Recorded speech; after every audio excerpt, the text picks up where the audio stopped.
Hai, Laura, sus. Ridică-te în picioare. Dar nu văd bine.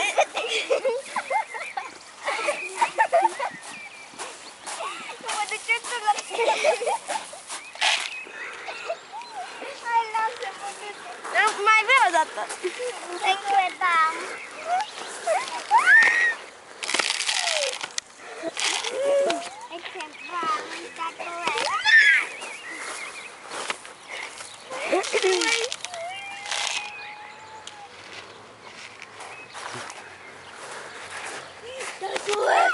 Ăștia au parte de distracție și nu sunt toate. Din căcat!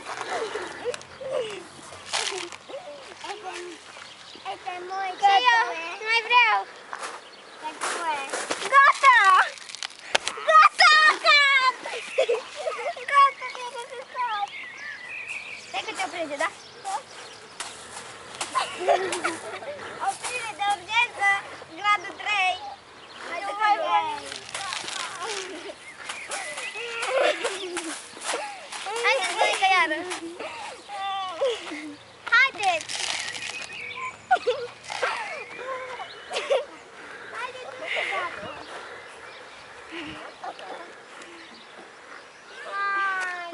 Hai, Laura, amețește-o. Hai că văd, să văd dacă pot. Hai că așa că nu poate. Ia puneți-vă amândouă. Ce? What? Dă-te, hai. Stai, oprește-mă. Dar nu mai văd, acum am amețit înainte să... Dă-te.